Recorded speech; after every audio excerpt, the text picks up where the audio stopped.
Είχε παγώσει το Πανελλήνιο, βεντοχώραγε ο ανθρώπινος νους. 21 μαθητές νεκροί σε τροχαίο δυστύχημα στην κοιλάδα των Τεμπών. Ολόκληρη η Ελλάδα μούδιασε όταν με τρόμο και δέος πληροφορήθηκε για το τραγικότερο δυστύχημα που καταγράφηκε ποτέ στους ελληνικούς δρόμους. 21 παιδιά ηλικίες 15 και 16 ετών επάνω στον ανθό της Νιώτης έχασαν τη ζωή τους τόσο βία και άδικα. Η 13η Απριλίου του 2003 θα μείνει για πάντα χαραγμένη στο μυαλό όλων, μα περισσότερο εκείνων που το έζησαν, των μαθητών του Λυκείου Μακροχωρίου Ημαθίας που βίωσαν τη χειρότερη εμπειρία της ζωής τους, όταν στον στενό δρόμο των Τεμπών το φορτίο από μελαμίνες και νοβοπάν του φορτηγού έπεσε στο λεωφορείο που επέβαιναν οι μαθητές. Κάποιοι στάθηκαν τυχεροί αφού επέζησαν από τη φρίκη. Ο πατήρ Μακάριος είναι ένας από αυτούς.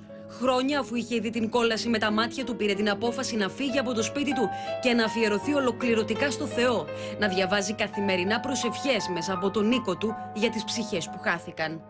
Παρόλο που βιώσαμε αυτή την κατάσταση, συγχωρέσαμε αυτούς που μας κατά κάποιο τρόπο άλλαξαν ριζικά τη ζωή μας, αυτούς που αφαίρεσαν τη ζωή των φίλων και συμμαθητών μας. Καθώς πιστεύουμε ότι ήταν επιθυμία του Κυρίου να φύγουν αυτά τα παιδιά πολύ νωρίς.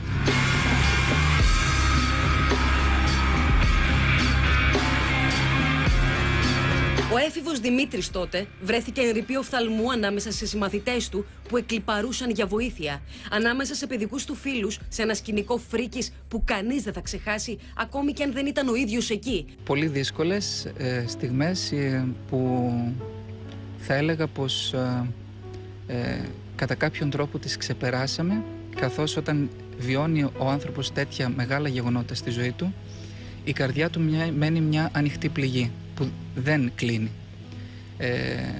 Καθώς η απώλεια, όσο και αν είναι κατανοητή για έναν ορθόδοξο χριστιανό, είναι μια απώλεια. Φεύγει ένα αγαπητό πρόσωπο από κοντά σου, με αποτέλεσμα εσύ να νιώθεις πάντοτε ένα κενό. Αλλά αυτό που μας έκανε να πατήσουμε στα πόδια μας και να συνεχίσουμε είναι ότι αποθέσαμε όλες μας τις ελπίδες στο Χριστό. Δεν θέλει να μιλάει για εκείνο το βράδυ του Απριλίου. Θέλει μόνο να προσεύχεται για τις ψυχές που χάθηκαν και συγχωρεί όσους έφτεξαν για αυτή την ανίποτη τραγωδία.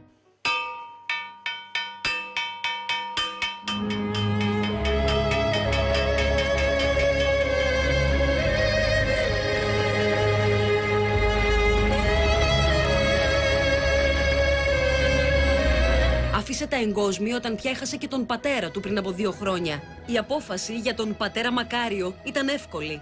Από μικρός ήταν παιδί του Θεού.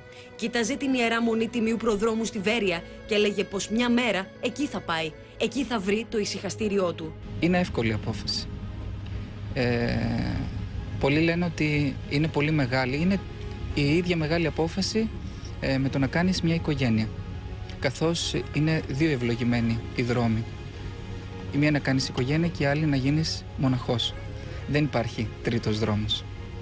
Έτσι λοιπόν, εμάς μας αξίωσε ο Θεός να γίνουμε μοναχοί, να μπούμε κάτω από τις μεγάλες φτερούγες του προδρόμου και να διακονήσουμε σε ένα μοναστήρι που βρίσκεται πολύ κοντά στον τόπο που γεννηθήκαν.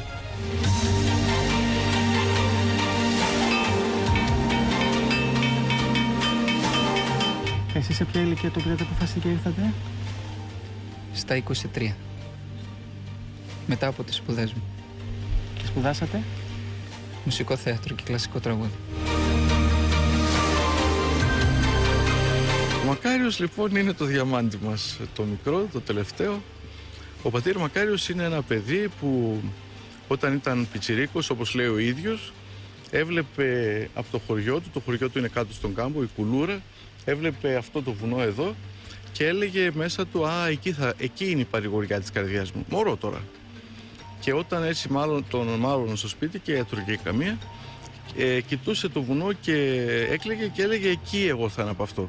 Στα 27 του χρόνια νιώθει ευλογημένος που ακολούθησε το δρόμο του Θεού. Όταν μπήκα στην ιεροσύνη, ένιωσα να λύνεται ένα σχοινί από έναν στήλο και να φεύγει μια βάρκα σε έναν απέραντο ωκεανό που είμαι μέσα και ταξιδεύω.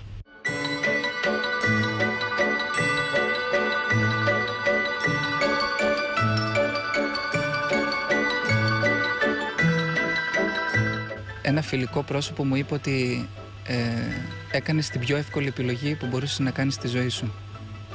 Μακάρι όλοι να μπορούσαν να κάνουν αυτή την επιλογή και να ακολουθήσουν τον μοναχισμό.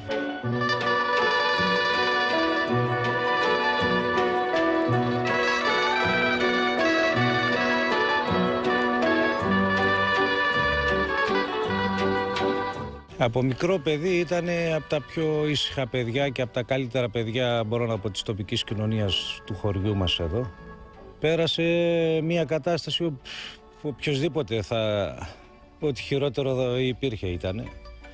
Και τα τελευταία 1,5-2 χρόνια έχει χάσει και τον πατέρα του και αφοσιώθηκε το παιδί στο Χριστό. Παλιοί συμμαθητές, φίλοι και συγγενείς από το χωριό Κουλούρα θα θυμούνται πάντα το καλό και ήρεμο παιδί που έζησε τις στιγμές φρίκης στο μοιραίο λεωφορείο και αποφάσισε να τα αφήσει όλα πίσω του και διαμέσου συνεχούς προσευχής να επιδιώκει καθημερινά την προσέγγιση του πνεύματός του με το Θεό. Εν μέρει κάποιοι χαρήκανε, εν μέρει κάποιοι λυπηθήκανε γιατί το χάσανε κάποιοι από φίλο, το να το βλέπουν στο χωριό γιατί ήταν παιδί προς μίμηση ολονών.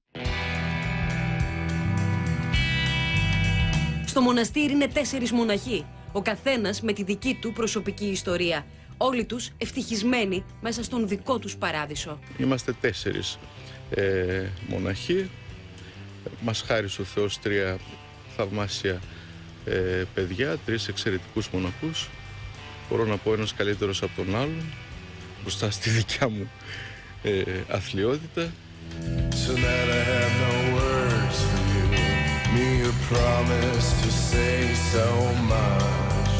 Η πρώτη αγάπη μου ήταν αυτό το μοναστήρι και ελπίζω έτσι να μείνει. Ήταν εύκολη η απόφαση? Πολύ εύκολη. Πάρα πολύ εύκολη.